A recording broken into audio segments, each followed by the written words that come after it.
Bonsoir à tous, ravi de vous retrouver pour cette émission Il était une fois. Ce soir, nous accueillons Pascal Caillart. Bonsoir Pascal Caillart. Bonsoir.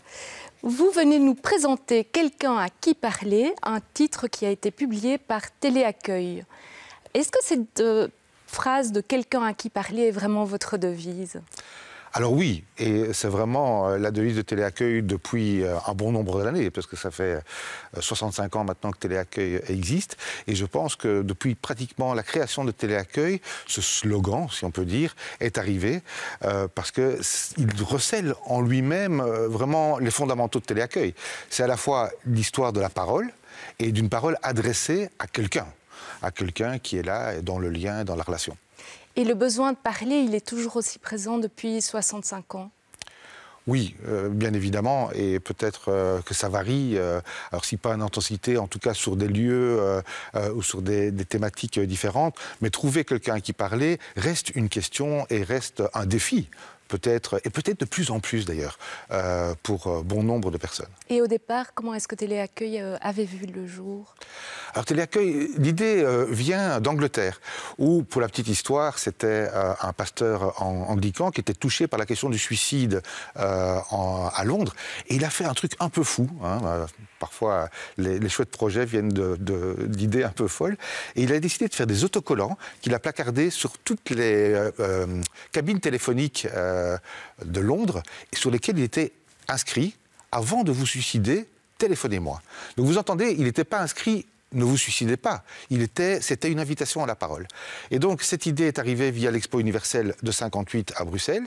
Et en 59, il y a une poignée de gens qui ont repris ce projet et qui ont créé Téléaccueil. Est-ce que vous pensez que parler et être écouté, c'est un droit ? Alors oui, je pense que c'est un droit, c'est une nécessité, c'est même peut-être une condition pour être reconnu, pour être du côté du vivant, je dirais, du vivant soi et du vivant collectif des uns et des autres. Je pense que c'est tout à fait essentiel, même si c'est large, parce que parler, enfin, le silence par exemple, ou l'attention à l'autre, je pense est en lien direct avec l'idée de parler à quelqu'un. Et quelles sont les spécificités de Téléaccueil alors ? Alors Téléaccueil, je dirais, le projet, c'est que même si ça vient de la question du suicide, Téléaccueil est un projet généraliste où toute personne, sans distinction d'âge, de culture, de provenance, donc toute personne qui souhaite parler à quelqu'un est le bienvenu ou est la bienvenue. Et il n'y a pas de thématique comme porte d'entrée. Bien sûr, les gens nous parlent tantôt de ce qu'ils vivent, de leurs émotions ou de ce qui leur est arrivé, tentent essayer un peu de se dépêtrer des questions qui sont les leurs ou des énigmes qui sont les leurs. 7 jours sur 7, 24 heures sur 24, un service gratuit, anonyme, confidentiel ? Absolument. Ça, c'est vraiment les fondamentaux de Téléaccueil, c'est que la confidentialité est garantie, l'anonymat tant des appelants que des écoutants est garanti aussi, ce qui ne veut pas dire qu'on se tait, et ma présence ici en témoigne, dans le fond, parce que je pense que accueillir et écouter, qui sont les deux fondamentaux de Téléaccueil, suppose qu'il y ait une prise de parole, mais qui n'aille pas à l'encontre de la confidentialité, qui n'aille pas à l'encontre de l'anonymat, mais que l'on témoigne aussi de ce qu'on entend du malaise social au quotidien. Téléaccueil s'est adapté, il y a maintenant un chat en ligne. Oui, absolument. Donc il y a un autre média ici et ça peut se faire via le chat. Et ce projet se fait en collaboration avec la SOS Amitié, qui sont nos identiques français, pour le dire comme ça. Alors vous le disiez, il y a une observation de la société. Est-ce qu'on peut dire au fond que Téléaccueil, c'est une forme d'observatoire social ? Absolument.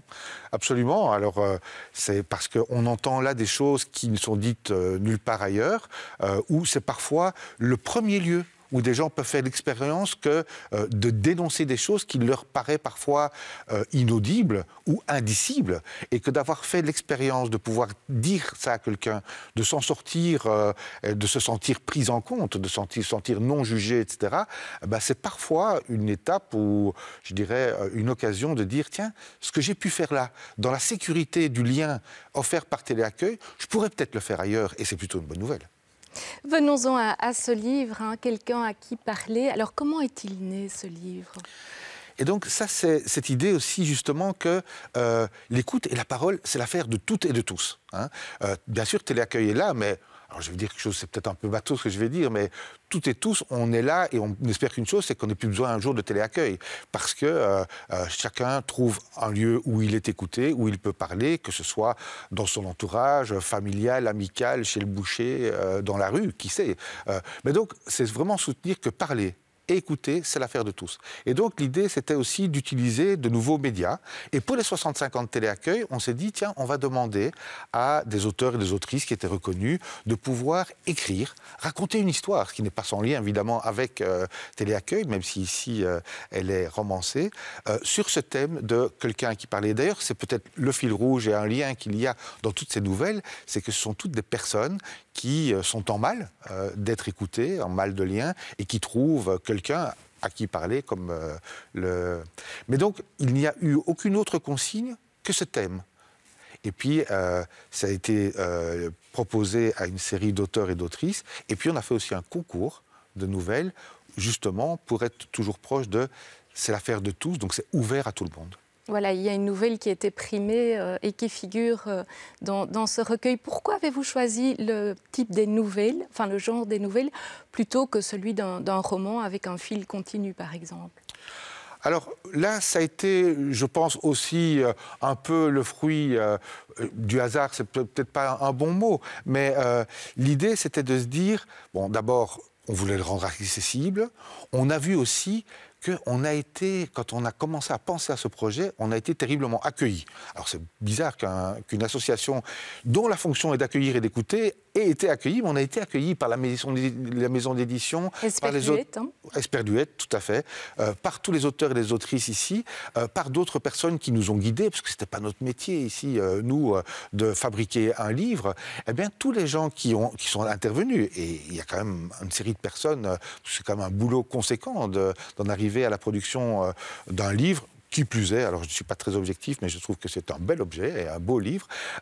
Donc voilà, on a été vraiment accueillis et donc on s'est dit, eh ben, mettons la place à un ensemble de personnes et pas à une personne, à un auteur ou une autrice qui aurait écrit un roman dans son ensemble. A fortiori les nouvelles qui permettent de donner des éclats de vie finalement et de mettre en avant des qualités ou des problèmes spécifiques. Je pense par exemple à la nécessité d'avoir un espace de parole. Tout à fait. Et l'idée aussi, c'est qu'on voit que dans ce livre, peut-être qu'on pourrait dire que c'est presque un peu à l'image de Téléaccueil, il y a de la diversité et en même temps, il y a un bout commun. Il y a quelque chose d'un fil comme ça, la prise en compte de l'autre, de ce qu'il pourrait dire, de ce qu'il tente de dire, l'essayer de pouvoir l'accueillir, de le comprendre. Et donc, je pense que ce qui appartient au projet de Téléaccueil, on le retrouve dans le bouquin aussi. Est-ce qu'il arrive que Téléaccueil reçoive des appels de mineurs ? Oui, bien sûr, puisque c'est ouvert à tout le monde. Oui, il arrive que Téléaccueil reçoive des appels d'enfants, vraiment, et il n'y a aucun profil prédéterminé. Alors statistiquement, c'est moins important, mais c'est des appels qui existent, et ce sont des appels qui sont parfois touchants, qui sont parfois qui ramènent des questions chez les écoutants, mais l'idée est vraiment de pouvoir offrir cet espace, ce temps de rencontre à toute personne qui le souhaite. Eh bien, Pascal Gaillard, je vous propose de rappeler le numéro. Alors, c'est le 107. Donc, toute personne qui souhaite trouver quelqu'un qui parlait en français, parce que ça existe aussi dans le côté néerlandophone, peut former le 107 et trouvera 24 heures sur 24 quelqu'un à qui parler. Eh bien, merci de nous avoir rejoints ce soir. Merci à vous.